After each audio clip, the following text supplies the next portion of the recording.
Seja bem-vindo ao Mel Talks desta semana. Como tínhamos dito, hoje temos connosco um convidado mais político, de perfil mais político, Paulo Mota Pinto, um dos vice-presidentes do PSD, mas nós não vamos falar particularmente do PSD. Vamos falar da reconfiguração política nacional, mas também da crise económica trazida pela pandemia Covid-19 e vamos tentar perceber qual é que vai ser a resposta que vamos dar a este problema. Paulo Mota Pinto, muito obrigado por aceitar o convite. Quero perguntar a quem está a ver, já que o Jorge Marrão aparece ali com uma cor do dinheiro, mas não haja confusões. O Jorge Marrão é um dos fundadores do movimento Mel e não tem nada a ver com a cor do dinheiro. Portanto, não haja aqui misturas entre políticas e jornalistas. Paulo Mota Pinto, vamos a isto então? Vamos a isto. Boa tarde, muito obrigado pelo convite. E como é que está, aliás, como é não? Já percebemos que a pandemia trouxe com ela uma crise económica sem precedentes. Por exemplo, já sabemos neste momento que a economia portuguesa vai cair, imagine-se só, mais do que caiu durante o pavoroso período da Troika. Bom, qual é a sua opinião em relação à situação económica e qual é que acha que estão a ser os maiores desafios e os mais urgentes a enfrentar nos próximos meses? Bem, há algumas coisas que nós sabemos já. Há outras sobre que podemos conjecturar que ainda não sabemos, em relação às quais há uma margem não só de risco, mas de incerteza. Já sabemos que provável, com certeza, esta será a maior crise económica deste século até agora. É um evento, desde que começou, desde o ano 2000, o evento, a maior perturbação económica e, portanto, consequentemente também social, não só na Europa, mas também em Portugal e no mundo, não é? Já sabemos que vamos ter uma grande queda, e já, enfim, uma grande queda do PIB, provavelmente, enfim, depende, há variações nas estimativas, 7, 6, 7, 8, depende, varia, e sabemos, portanto, que vai haver aí, ou mais para cima disso, isto eu diria também que isto são talvez estimativas conservadoras, mas vamos ver, isso já se enquadra um bocado na incerteza, mas, portanto, eu penso que isso sabemos. Sabemos também que já estamos a ver que há desemprego crescente, há necessidades sociais crescentes. Ora bem, nestas alturas, enfim, pese embora eu acho que realmente hoje a social-democracia, hoje as convicções que defendo devem ser interpretadas de forma diferente ao que acontecia há 30, 40 anos. Bem, hoje isto não é a altura para abdicar do Estado, lamento dizer isto, mas é verdade. Portanto, o Estado existe. Um liberal não é um anarquista. É assim que eu entendo as coisas, pelo menos. Seguramente. Não sei se é aqui uma comunicação Há aos muita jovens. gente de esquerda, oh Paulo, ainda bem que traz esta questão. Estar de Agora acordo eu com vou isso. fazer aqui um ponto de ordem. Há muita gente de esquerda que acorda e diz assim: ah, agora já querem o Estado. Esta malta não percebe que o Estado é uma entidade fundamental. O maior dos liberais não dispensa o Estado. Isto é uma estupidez, não é? Isso. Portanto, Em vamos pôr períodos, isso no seu devido sítio. claro, isso é um ponto importante, mas é bem adiantar já isto, que é para evitar a mal-entendidos, em períodos de catástrofe, um terremoto, uma guerra, uma pandemia, é evidente que o Estado tem um papel a desempenhar. E está agora a desempenhar. O que se deve tentar evitar, a meu ver, é que haja uma aproveitamento, uma substituição, designadamente, da forma do futuro conduzir a economia, substituindo, digamos, a forma de alocação pelo mercado e por uma aplicação de recursos centralizada pelo Estado, que é menos eficiente. A experiência mostra isso. Ora bem, vamos ver, neste momento, para o futuro, o que é que temos incerteza? Não sabemos bem quais são exatamente as nossas necessidades financeiras totais, não sabemos sabemos que o Estado vai ter que apoiar a economia. Como é que o vai fazer? Bem, há aí vários modelos possíveis. Eu penso O modelo atual que está a ser implementado, que é, vamos dar apoio para isto, vamos dar apoio para aquilo, e depois vemos as empresas a queixarem-se que não chegou dinheiro nenhum. Acha que este é o melhor modelo? Eu penso que este modelo, o Estado foi em um lugar surpreendido por esta situação, o Governo, e o pressuposto deste apoio é que se trata de uma situação transitória de muito curto prazo e que haverá uma recuperação muito vigorosa a seguir. É a ideia de que os governos reagiram todos como se isto fosse uma questão de 2, 3 meses e que haveria uma grande recuperação a seguir. Penso que a Mas realidade acredita nisso? não, a Acredita realidade está a mostrar cada vez mais que não é assim, que não vai ser assim.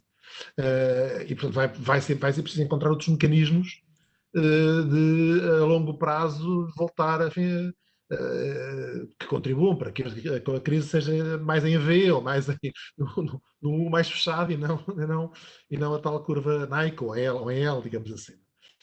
Oh, Paulo, deixa-me interrompê-lo aqui, porque eu acho que já é a altura de introduzirmos aquilo que é o papel do PSD neste momento. Eu confesso que, sendo crítico de socialismo, e embora não tenha partido, a mim faz-me confusão não ver o PSD, por exemplo, alertar o governo que aquela conversa toda do ajustamento orçamental dos últimos anos está à vista. A mim faz-me impressão não ver o PSD lembrar ao governo que gritava no Parlamento, tinha feito uma reforma do mercado de trabalho e agora de repente o desemprego vai por 10% por ali acima. O PSD não está um bocado distraído. O PSD tem vindo a chamar a atenção para a questão da necessidade de dinheiro chegar às empresas, dos problemas que têm havido nessa reação.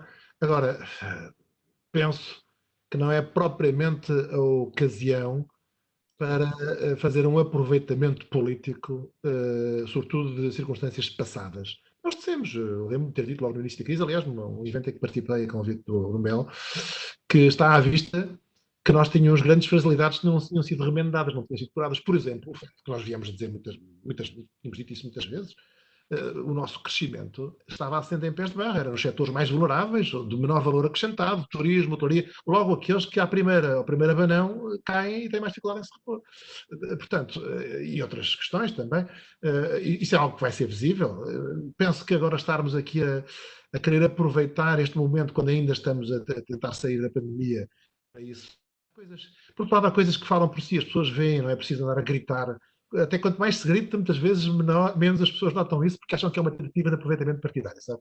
Aí há uma questão também de estratégia de comunicação, enfim.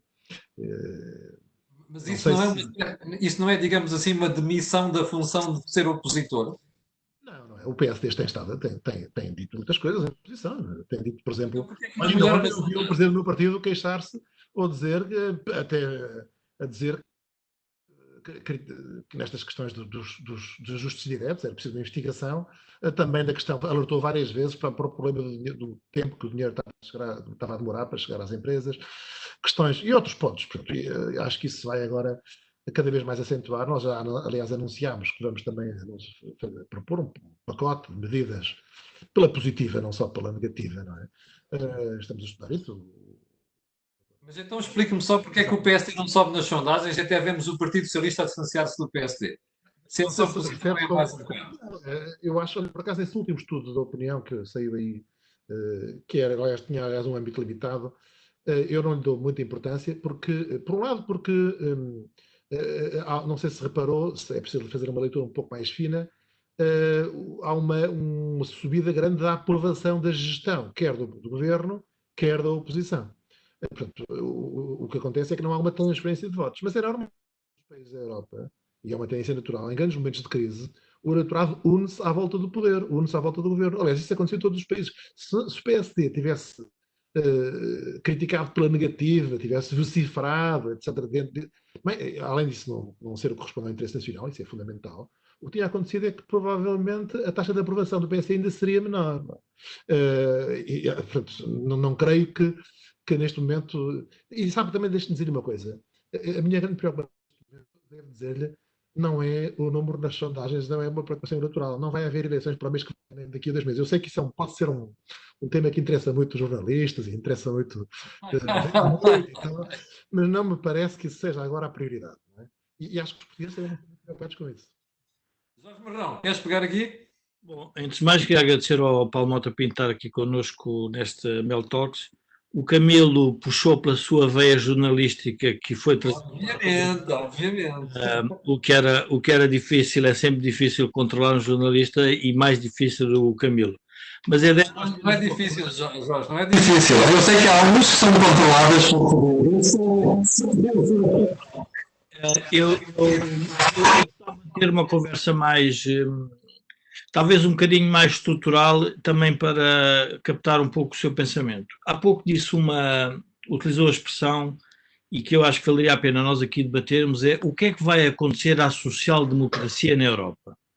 Assumindo que, enfim, é a crise provavelmente europeia, enfim, necessariamente no euro é a maior crise que o euro alguma vez enfrentou, é uma das maiores crises na Europa, é uma das maiores crises em Portugal, e a pergunta é, aquela construção que foi feita à roda da social-democracia, do Estado Social, como é que está a ver resolvida? Ou seja, qual é a sua perspectiva?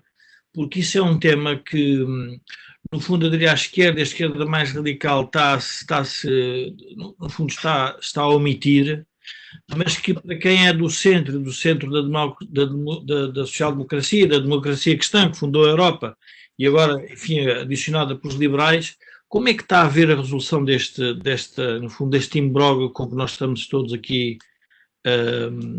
a navegar? Eu distinguiria aqui dois aspectos, ou dois eixos, se quiser. Um é o que tem a ver com o papel do Estado e do mercado, o papel relativo do Estado e do mercado nas economias internamente e, enfim, através de todos os países europeus.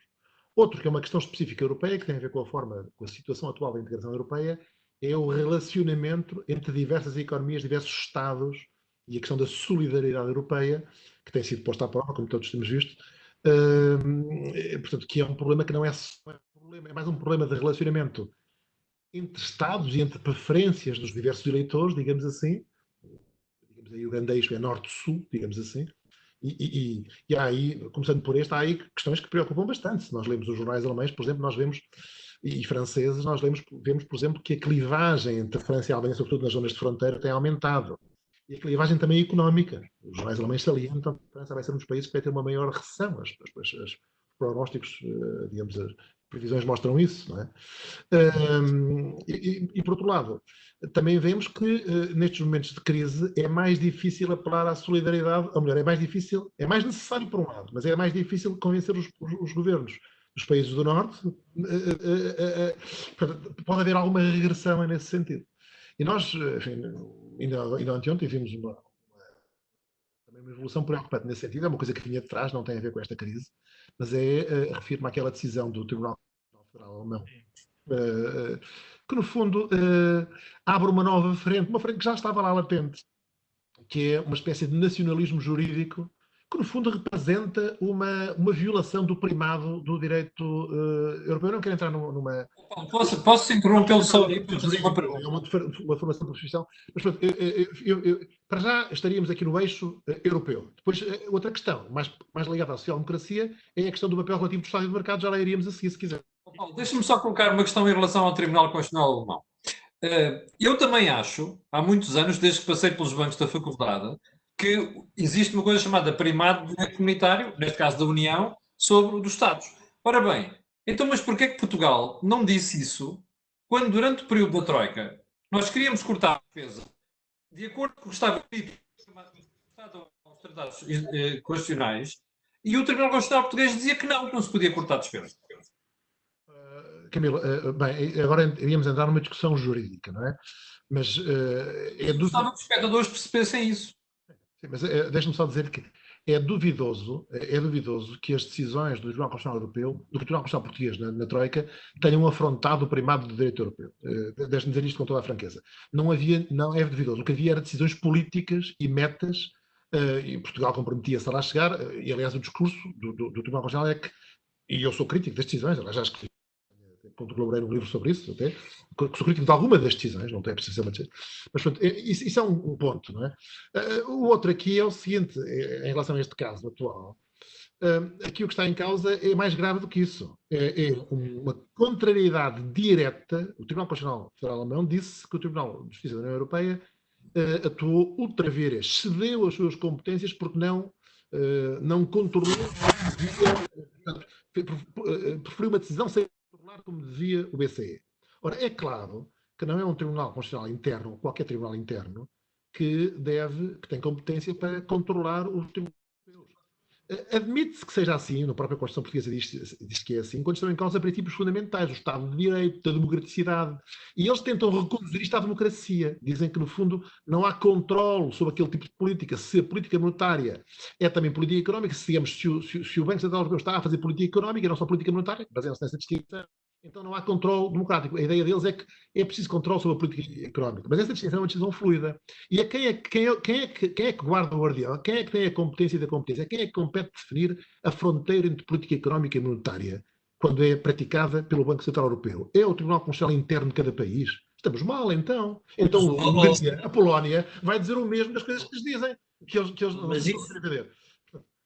Isso traz para cima da mesa um tema que o ex-primeiro-ministro belga, o Guy Verhofstadt, que dizia no seu livro que publicou que no fundo poderíamos ter a morte da Europa, que era o direito de 27 países a terem era a vetocracia. No fundo, nós estamos numa Europa que tem problemas para resolver pan-europeus e, portanto, transversais a todos, e é bom relembrarmos, por exemplo, a questão da imigração, que foi um problema que a sociedade europeia não conseguiu resolver, como o problema da própria segurança, e diz ele, temos 27 serviços de inteligência, e isto pensando, transpondo para os Estados Unidos, em que se cada Estado puder vetar qualquer coisinha relacionada com política fiscal, orçamental, nós paralisamos.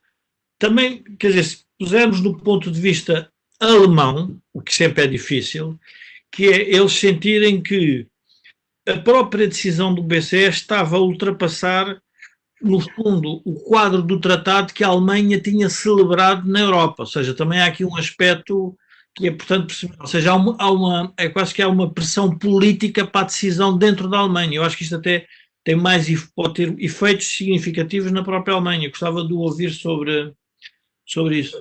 Tem toda a razão, essa é a perspectiva. Agora, bem, eu diria, há aqui um plano formal, digamos, de saber se a Alemanha não cedeu a competência para apreciar isso já à União Europeia e ao Tribunal de Justiça, quando está em causa a atuação de um órgão como o Banco Central Europeu. Okay.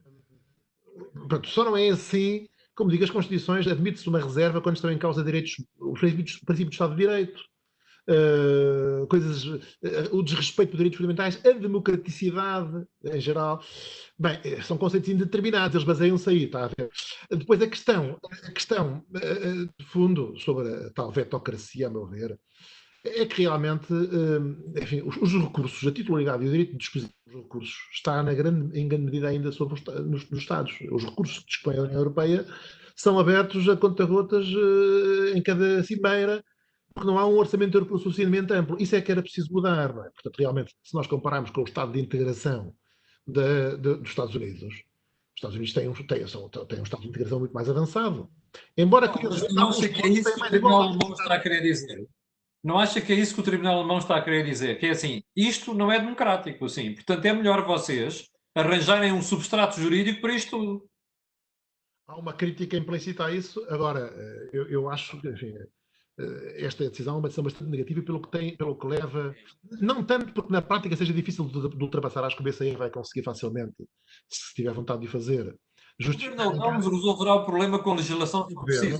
Agora, o que está aqui implícito é que o Tribunal Constitucional Alemão está a querer controlar as decisões de órgãos europeus. Isso é uma coisa que, enfim, em rigor, talvez houvesse aqui imagem para um processo de infração. Mas diga uma coisa, não é mais uma ideia do Tribunal Constitucional Alemão estar a querer controlar o governo alemão? Ou seja, é verdade que há uma ofensa quase que direta às instituições europeias, mas também há, parece que, uma crítica direta ao próprio governo alemão e, portanto, é uma questão nacional mais do que europeia. Afeta-nos a nós. Os autores desta ação são vários, mas começou por ser um deles, é o Bert Blücher, que foi o fundador da AfD, portanto, economista que quando a AfD tinha ainda, sobretudo, essa orientação económica e menos contra a imigração, contra a autonomia da Alemanha, e também outros, de direita, da CSU, Paul Gallweiler e outros politistas alemães, portanto, que são críticos pela direita ao governo alemão, não é? O governo alemão é um governo de grande coligação, portanto, há outro tipo de preocupações, não é? Portanto, ainda ontem eu li no jornal alemão que a preocupação que eles tinham era, agora surgiu uma polémica na Alemanha provocada pelo SPD sobre a existência de armas atómicas americanas depositadas em território alemão. Está a ver? Eles estão preocupados com outras coisas, não estão tão preocupados com estas. Mas é claro que é claro que há aqui um problema de política interno, não é? Agora, outra questão, já agora voltando, se me permite, só revertendo à sua questão anterior, é a questão de saber se esta crise vai alterar o peso relativo do papel do Estado e do mercado na economia, que é uma questão, como se sabe, é uma questão sobretudo a nível interno, porque a nível da União Europeia. A União Europeia é uma construção, digamos, liberal, como parte do mercado, não é? Não há nenhuma dúvida. Portanto, isso, portanto, é essa, aliás, as liberdades, que no fundamento da... Agora, a nível interno, realmente, pela fase transitória, eu penso que o Estado vai ter aqui um papel importante a desempenhar. É preciso evitar que isso descarrile e que se instale e um aproveitamento ideológico permanente, não é? Temos de ver quais são as medidas necessárias e também evitar, por exemplo, que o Estado tome decisões por exemplo, decisões de apoio a empresas agora que não são viáveis para daqui a um ano ter de voltar a meter lá em cima de dinheiro. Isso não é assim. As coisas têm de ser pensadas, estudadas, não é? Por exemplo, Está a pensar na TAP? estava a pensar concretamente, especificamente, não quero agora deitar aqui sentença nenhuma sobre nenhuma empresa, mas é um exemplo, por exemplo, é um exemplo. Claro, acho que a TAP já tinha esse problema antes, não é? E realmente é preciso ver se é viável um plano de recuperação em termos tais que um crédito agora, digamos, para ultrapassar estas medidas, ou um crédito com capital, deve ser fundamentalmente, deve preferir-se instrumentos de capital, ou de capital, digamos, quase próprio, em que o Estado mete como acionista e não empresta a fundo perdido, não dá a fundo perdido, se não é um empréstimo, isso não deve fazer, nem avançar já para uma nacionalização. Eu penso que avançar já para uma nacionalização ou fazer um empréstimo, integrar dinheiro a fundo perdido, é algo que seria dificilmente justificável. Essas duas medidas. O Paulo diz assim, não é bom avançar já para uma nacionalização. Está a querer dizer que deixem aberto a hipótese de poder nacionalizar? Não, eu penso que a nacionalização não é a melhor medida. Eu acho é que eu digo já, porque se o Estado emprestar dinheiro e se o empréstimo não vier a ser pago, esse empréstimo deve poder vir a ser convertido em capital. Bem, não há uma nacionalização, mas o Estado já tem 50%, passará a ter 60%, 70%, seja o que for, não sei. Deve, a meu ver, na medida do possível, preservar-se o núcleo da gestão privada e de conhecimento específico da arte, daquele mercado, da gestão, e esses ganhos de eficiência, até nos incentivos também, isso deve. Eu não gostaria de ver a TAP regressar ao tempo dos gestores políticos e nem penso que seja possível, não é? Mas isso leva-me a fazer uma outra pergunta, que é, acha que nós precisamos de uma companhia de bandeira paga por os contribuintes daquela maneira? É discutível. Há uma opção política que tem de ser bem estudada. O governo ainda hoje vi que disse isso no Parlamento. Olha, eu acho que o que não vai faltar é excesso de oferta de viagens aéreas, não é? Bem, é claro que admito que possa haver necessidade de contratar, por exemplo, em relação às ilhas, em relação a algumas rotas específicas que interessam às comunidades portuguesas, contratar ou do Estado intervir em algumas fazer contratos. Não sei se tem de ser com a. Faz um contrato, Paulo, com uma empresa privada, não é? Muito se é ela andar de verde e vermelho, ou se tem lá o P de Portugal, ou se é outra coisa. Bem, isso não sei se é o mais importante. No limite, é capaz de haver aqui uma questão de preço, não é? Enfim, depende de quanto é que isso custa. Custa 1.000 milhões? Custa 500 milhões? Custa 300 milhões? É capaz de ser diferente a apreciação. Não é? Há coisas que nós, mesmo que sejam importantes e irrelevantes, que não podemos comportar. Mas não acho que... Eu tenho aqui uma questão que é o seguinte. Vamos lá ver. A partir do momento em que a resolução da crise passa por a entrada de fundos significativos da Europa, admitindo que nós não temos capacidade de gerar e que não geramos nas últimas 2 décadas, a questão que a sociedade portuguesa vai ter que enfrentar é, no fundo, saber como é que vai ser feito o escrutínio dessa entrada de fundos na economia e quais são as consequências a prazo, porque se não nos relembrarmos o que aconteceu, a doutoria estava a ver uns números, o que aconteceu com as nacionalizações foi uma quebra brutal na produtividade e uma destruição de capital na economia que nos levou para aí 15 a 20 anos a tentar recuperar. Não teme com esta, vamos lá ver, com esta fragilidade de coligação de governo, que umas vezes está de um lado, outras vezes está do outro, que isso possa gerar uma reconfiguração a meio gás na economia, e às tantas nós não temos nem uma economia privada pujante, nem temos um capitalismo de Estado, nem temos o que é que, no final, somos produto do quê? No fundo, o que é que podemos vir a ter, na sua opinião?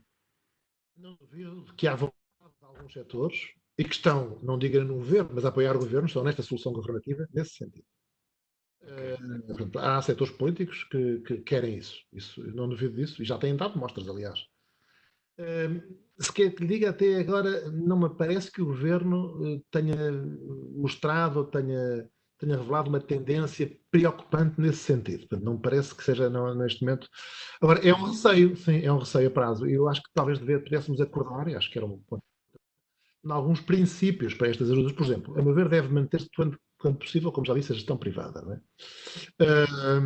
Deve haver possibilidade de recuperação. Por exemplo, olha, talvez a possibilidade de o dinheiro ser canalizado através de fundos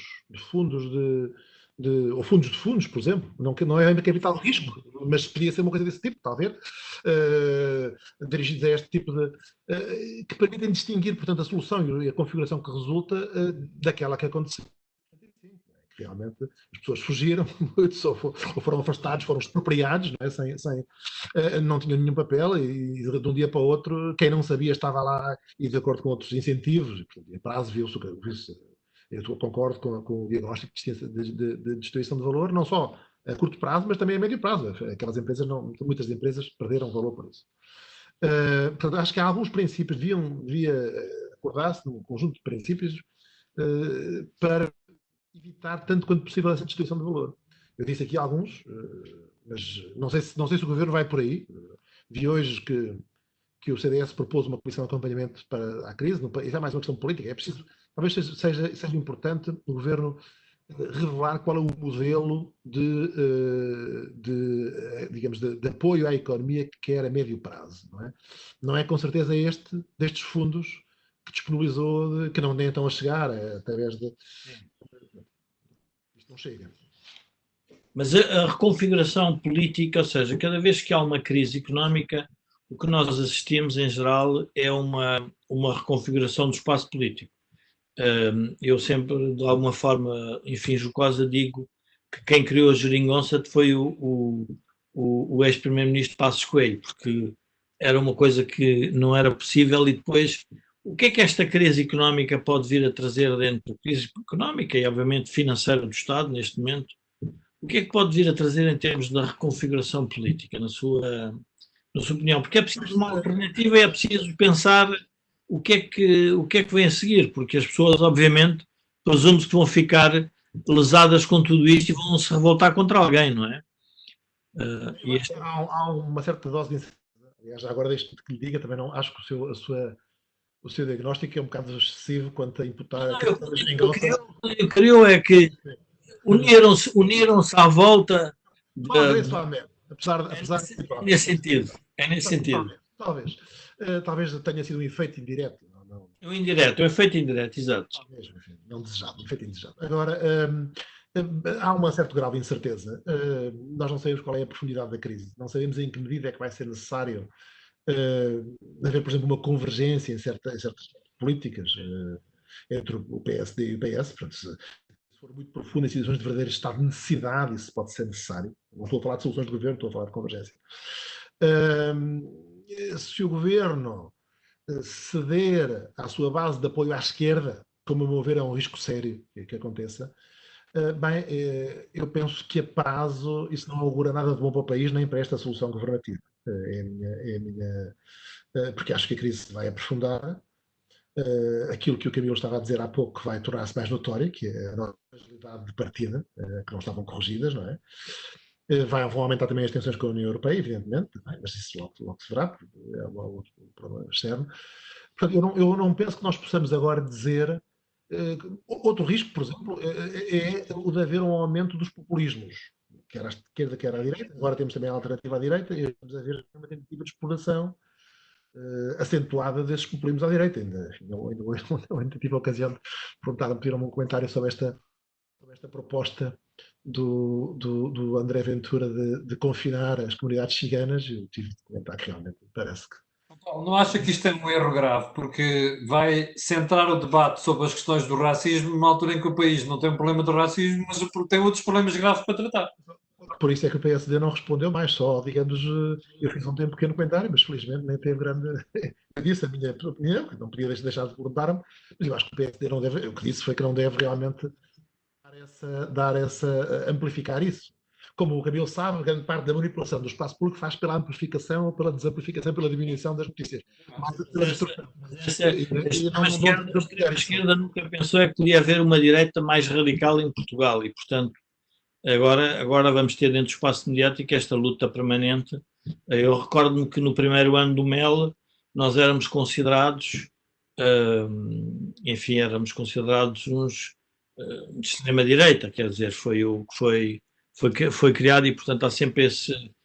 Mas a questão que também se pode pôr é a reconfiguração política na Europa, porque se a Alemanha, vamos ver, se nós pensarmos na Alemanha, na Holanda e nos países, enfim, do centro, a Áustria, que vão ter que suportar uma parte do custo, e essa é a nossa esperança, porque senão o país empobrecerá de forma significativa e de forma dramática. Na sua opinião, conhecendo o panorama alemão e holandês, acha que eles se vão radicalizar ou não? Porque isso é algo, quer dizer, a origem desta sentença resulta de uma petição de uma direita mais extremada. Acha que esses eleitorados se vão radicalizar ou vão se centrar, no fundo? Quanto à Holanda, é difícil fazer análise, porque a Holanda vive desde há décadas com coligações de 4, 5 partidos, portanto, eu acho que eles vão continuar a conseguir esse tipo de soluções. Não há assim uma.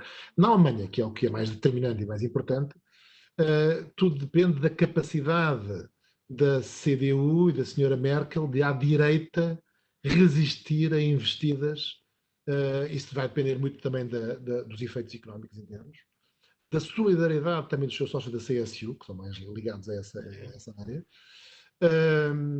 Eu não excluo, enfim, é preciso ver, não excluo que possa haver um aumento ainda maior da alternativa para a Alemanha, à direita, e que seja necessário procurar outras soluções. Mas já em tempo se falou disso, portanto, houve aquela célebre a questão da coligação jamaica, de saber se podia haver uma coligação com o FDP e com os verdes.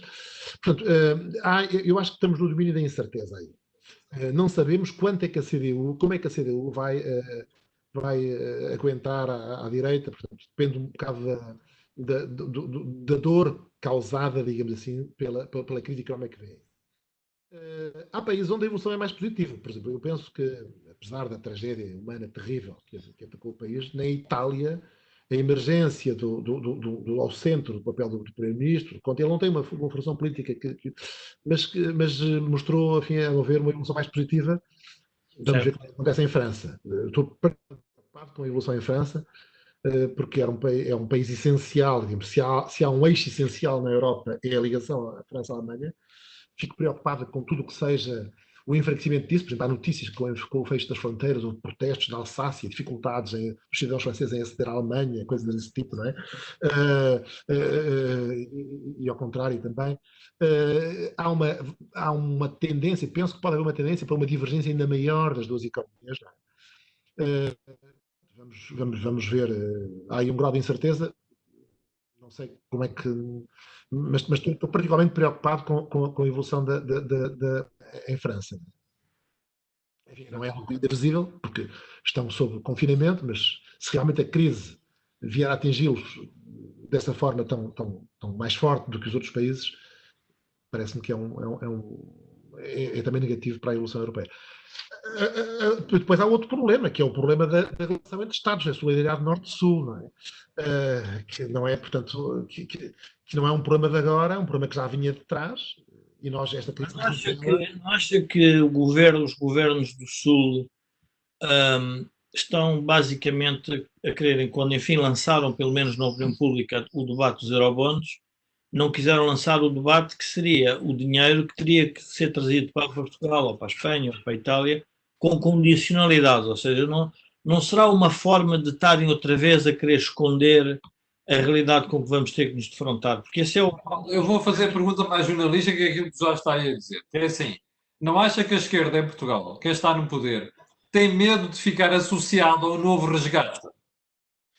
tem medo e não quer condicionalidade, isso é evidente. Mas não é só a esquerda, os países do sul, a Itália também rejeitou isso. Os países do sul não querem. É o Sunbelt, é aqui a Correia do Sol, cá em baixo. São estes países todos. É uma vergonha. Troika são tabus, digamos assim. Tabus no sentido originário da palavra. É evidente que isto é algo que não podia, que era dificilmente aceitável pelas opiniões públicas, pelos governos, independentemente de serem de esquerda ou de direita. Em Portugal isso seria também, o governo de esquerda não queria ficar associado a isso, como ficou associado ao anterior. Ou melhor, devia ter ficado mais do que ficou. Mas a história contará e a pessoa... Agora deixa-me fazer uma pergunta ao Paulo. Neste cenário, eu pessoalmente acho que a economia vai cair para aí quase o dobro do que andam para isso. Mas pronto, agora imagina este cenário. O desemprego passa a 10%. A dívida pula para 130% ou 135% do produto interno bruto. O novo déficit externo, que foi aquilo que provocou 3 resgates, volta a aumentar. O que é que o PSD vai fazer? Porque a mim não me cheira que o Bloco de Esquerda e o PCP vão apoiar o governo para tomar medidas difíceis. Vamos ter o PSD no governo? Bem, eu penso que o resgate, se for necessário, a prazo, surgirá pela dívida pública e pelos seus reflexos nos juros, etc. Será essa a necessidade imediata, digamos. Por agora, nós temos estado protegidos pelas compras do BCE, justamente. Por isso é que era importante em relação a isto. Mas se isso deixar de existir, será uma realidade iminente, evidentemente. Aí, o PSD ir para o governo com o PS? Não, será uma realidade iminente a necessidade de um resgate. Então é esta pergunta do PSD e o PS?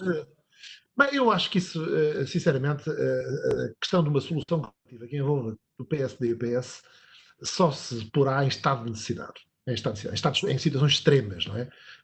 Não excluo que isso possa vir a acontecer, mas há muitas outras formas antes de chegar lá. Entendimentos, acordos.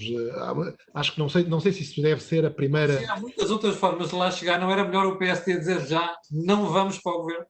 Mas já disse, mais ou menos. O PSD tem isso. Eu acho que isso é uma espécie de label que o PS e alguma comunicação social quer colar no PSD e alguns outros setores. Não sei se mais direita ou todos. Claro, está muito bem claro aquilo que a direita vai fazer. O PSD saberá o que fazer a cada momento e devo dizer que sempre disse que não quer ir para o PS. O que não pode estas coisas não se pode nunca dizer nunca, porque pode haver situações de necessidade extrema, não é? Mas é uma coisa que eu não vejo, mesmo no atual contexto, não vejo essa perspectiva. Portanto, sinceramente, a própria solução em 83, a meu ver, foi uma solução dessas de extrema necessidade, de um resgate, estava em causa o futuro do país, preparar para entrar na União Europeia, portanto era uma questão de... Era uma opção... Em 83 não havia extremos, nem à direita nem à esquerda, e hoje em dia há. É bom relembrar que foram os três a assinar. Mas eu ia de uma pergunta um pouco mais um bocadinho diferente, mas vai no mesmo sentido, que é como é que vê a sociedade portuguesa a ser reformada? Porque quando nós olhamos para os problemas estruturais, e não vamos chamar estruturais porque senão as pessoas desligam logo, porque quando a gente fala em reformas estruturais as pessoas assustam-se e vão-se embora. A minha pergunta é, olhando para os problemas substanciais, que no fundo é a nossa falta de competitividade, o problema que temos nas pensões, o problema de envelhecimento, a falta de empresas com dimensão global, um Estado que se viu agora com a crise que não está preparado para ajudar a sociedade civil, está preparado para controlar a sociedade civil. Como é que se vai fazer esta reforma? Porque esse é o problema das lideranças políticas.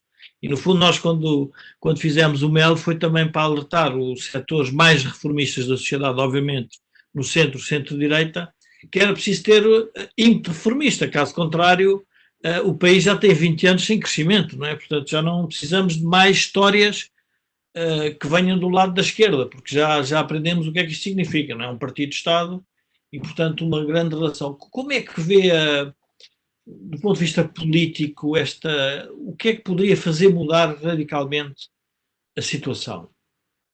Olha, o PSD tem vindo a alertar para a necessidade disso, realmente de olhar, de evitar muitas vezes uma captura das políticas públicas pelos interesses dos que estão ligados ao Estado. Não é? Isso é uma coisa que acontece. E quando nós, por exemplo, criticamos o facto de haver regimes diferenciados para a função pública, para os trabalhadores privados e muitas coisas, isso é um dos pontos. E noutros. Posso fazer uma pergunta sobre o que acabou de dizer? Acha bem que haja 1.200.000 portugueses a ganhar menos 30% e haja funcionários públicos em casa a ganhar 100%? Não acho nada bem. O presidente do meu partido disse há 2 meses que não compreendia como é que havia aumentos na função pública. Disse há 1 mês, agora fez um Twitter a dizer como é que neste contexto em que há não sei quantos desempregados, muitíssimos desempregados, e continua a haver aumentos na função pública, que, apesar de estarem prometidos antes. Claro que acho mal isso. Acho mal, acho que.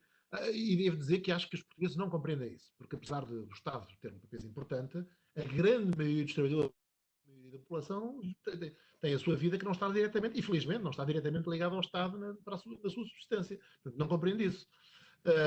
Agora, isso, a conversa da reforma, a conversa sobre a reforma da sociedade portuguesa e do papel do Estado leva-nos muito longe. Portanto, realmente, Portugal teve um liberalismo já tardio, no século XIX, que depois do século XX, e o Estado, se vimos isto também em perspectiva histórica, uma série longa. O Estado sempre teve um papel muito importante no próprio estabelecimento, desde a nacionalidade até depois. E é difícil uma libertação da sociedade, não acontece como noutros países em que o Estado foi criado a partir da sociedade, digamos assim. Há aqui razões históricas mais profundas. Eu acho que se fez muito nos últimos tempos. Nós também temos de olhar para o copo meio cheio. Mas fez-se quando? Fez-se no final dos anos 80. Não, nos últimos 30 anos. Hoje, a geração 2, a geração mais nova, é muito mais sensível a este discurso do Mel, a meu ver. Paulo, desculpe lá, o Estado nunca teve tanto na economia como está nos últimos 20 anos. Paulo, Camilo, não ouviste o que o Paulo estava a dizer? Depende do que... Depende. Eu olho para os indicadores. Os indicadores dizem que nunca a carga fiscal foi tão pesada como agora. Ou seja, o Estado está presente em tudo. Depende. Portanto, eu falava de uma série mais longa. Ou seja, estava a referir-me, se olhar para os últimos 30 anos, o Estado houve uma... Eu acho que as gerações mais novas são mais sensíveis a esta necessidade, tem mais formação também, esta necessidade de libertação do Estado. Portanto, isso é algo que é claro, não há aquela atração pela ideologia estatista que havia nos anos 70. Deixa-me fazer-lhe uma proposta. É verdade que em termos de indicadores, alguns indicadores, penso no PIB, carga fiscal, etc., é claro, mas temos de diminuir isso. Não sei se é o momento, não sei se este momento é o momento adequado para exigir isso. A curto prazo... Eu tenho uma proposta, Paulo. Deixa-me fazer uma pergunta em jeito de proposta. Não acha que a solução para estas reformas era a União Europeia, Bruxelas, de cada vez que faz acordos connosco sobre alguma coisa? Olha, agora é um excelente momento. Vem aí o dinheiro de helicóptero, não é? Dizer assim, meus amigos, está aqui o cardápio. Vocês ou fazem isto, ou há ou não há dinheiro. É simples. Bem,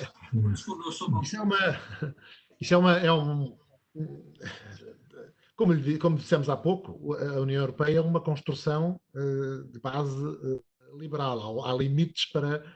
Agora, os Estados não estão disponíveis para ceder essa soberania nessa medida. Acho que isso levaria provavelmente a uma rejeição da União Europeia. Portanto, a ideia de que a ligar... não sei se isso parece-me excessivamente radical, sinceramente, essa proposta. É o que posso dizer, não sei se... Agora, a prazo, eu acho que a tendência vai ser para a libertação crescente da sociedade, cada vez mais do Estado. Portanto, acho que é algo que nós vimos nas gerações. Mesmo assim, o facto das gerações mais novas serem cada vez mais internacionais, viajarem, etc., mostra isso também. Paulo, deixa-me fazer uma pergunta mais... A evolução é nesse sentido. Hoje o Estado... Deixa-me só terminar com este... Desculpe. Sim. Isto enquadra-se também num contexto geral de clara diminuição do peso da soberania estatal.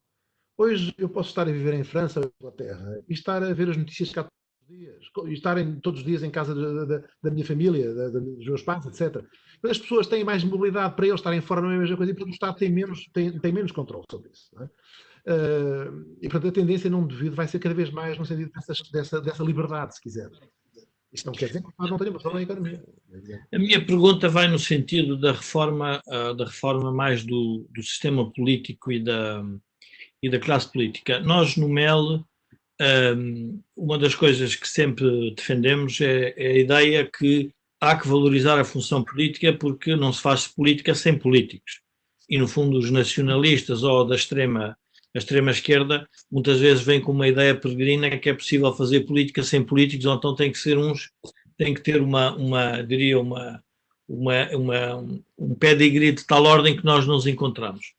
A minha pergunta é, não acha que esta ideia de estabilidade e institucionalismo que se instalou na sociedade portuguesa e que se vê através das atitudes do próprio Presidente da República e também, de alguma forma, da parte do Dr. Rio, que nós, como cidadãos, compreendemos perante a crise, cidadãos mais informados, mas que, por outro lado, não permite, ou seja, não obriga a que o governo governe de outra forma, ou seja, há uma certa,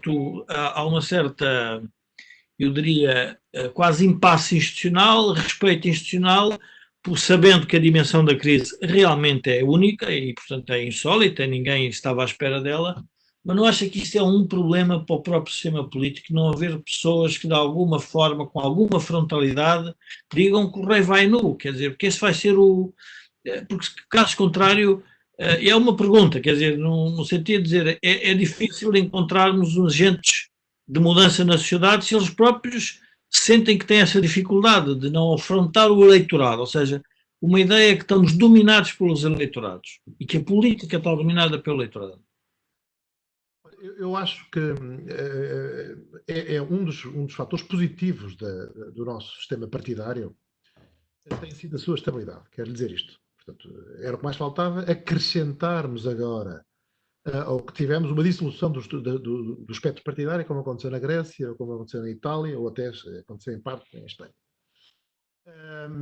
Estou contrário a essa ideia de convergência e de bom comportamento institucional, digamos assim. Não é isso que está a acontecer, o que aconteceu. Neste contexto da crise, a interpretação do interesse nacional que o PSD fez foi de que não deveria tentar aproveitar este momento para tentar extrair dividendos políticos, devia colaborar, não é? Embora não deixando de criticar. Percebo a ideia, sim. Agora, a sua pergunta é, será que isso e essa posição não dilui uma alternativa clara, não dilui uma... Não, eu diria não despertar a sociedade para a necessidade de mudança, ou seja, a minha pergunta é mais, alguém tem que o fazer... Para o passado, eu acho que na última campanha eleitoral das eleições o PSD expôs uma alternativa clara. E, aliás, que teve adesão, não ganhou as eleições, mas teve bastante mais adesão do que se pensava inicialmente. Não é? Vai traçá-la também, tem uma equipe económica nesse sentido. Criou o Conselho Estratégico Nacional, espero agora também ter novas competências neste contexto da crise, que possa ter produzido. E também há um papel importante dos movimentos da sociedade civil. Nós, o PSD, como um partido que não vê a sociedade a partir do Estado, mas ao contrário, não é?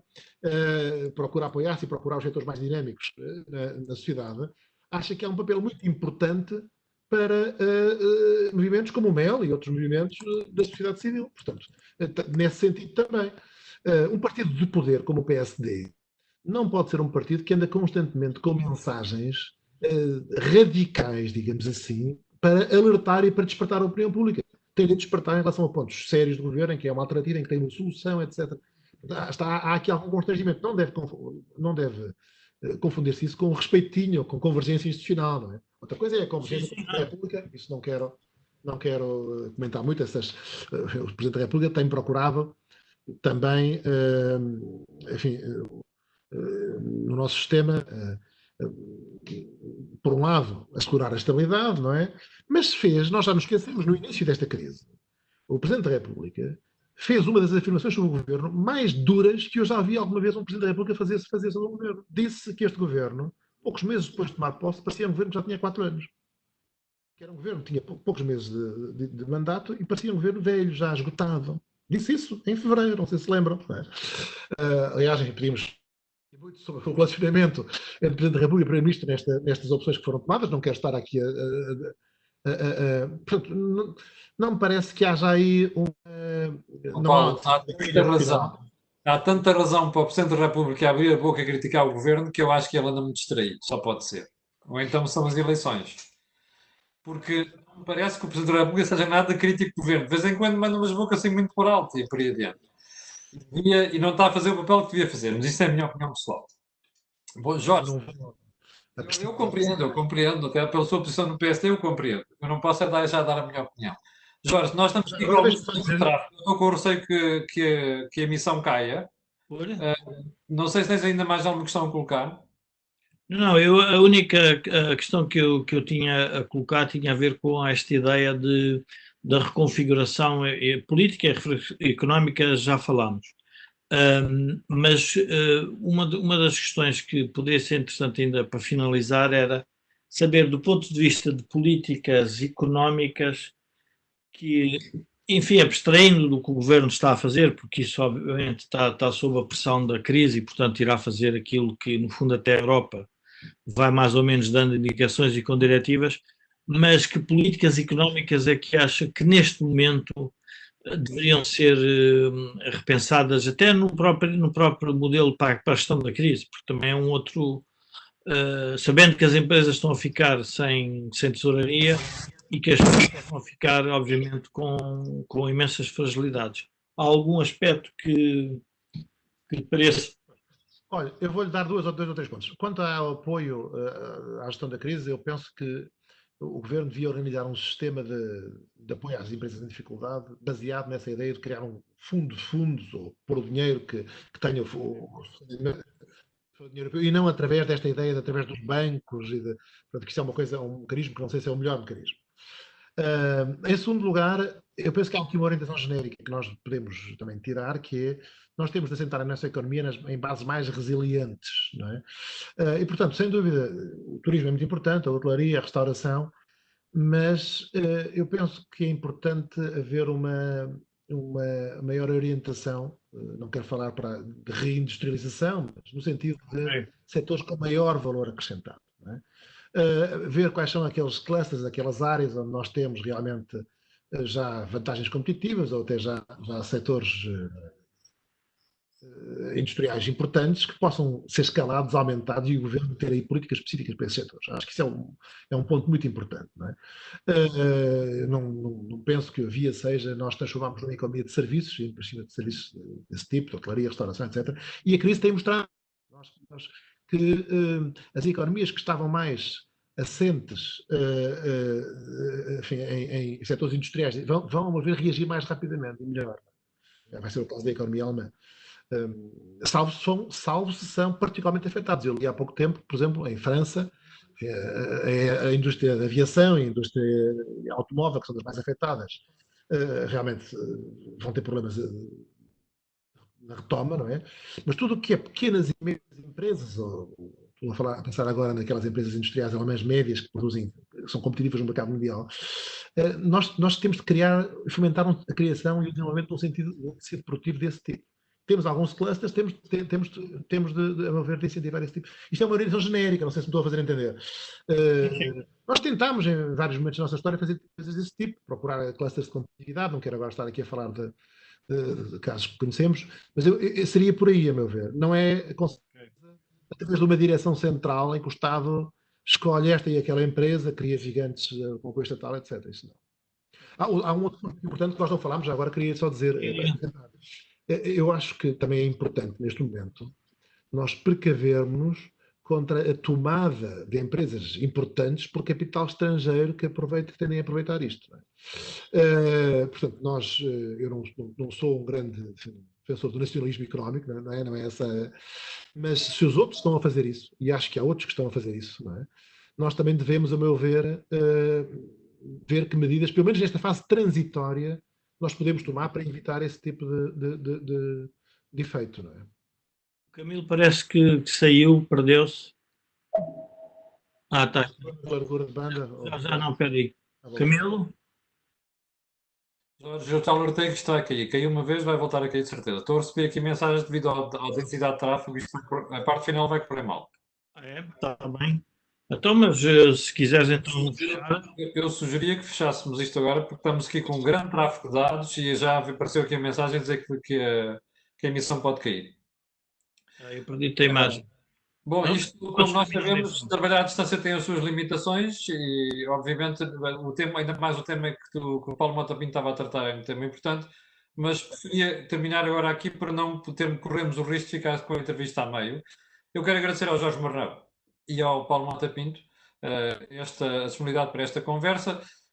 Ficaram questões por responder, com as quais, como eu jornalista, não fico muito satisfeito, mas, enfim, nós não podemos obrigar também os convidados a responderem a tudo aquilo que nós colocamos. Muito obrigado aos dois. Eu voltarei amanhã de manhã às 8 da manhã e, quanto ao Mel Talks, para a semana estará de volta. Com licença. Obrigado. Então, mais uma vez, obrigado. Boa tarde. Deixa-me só.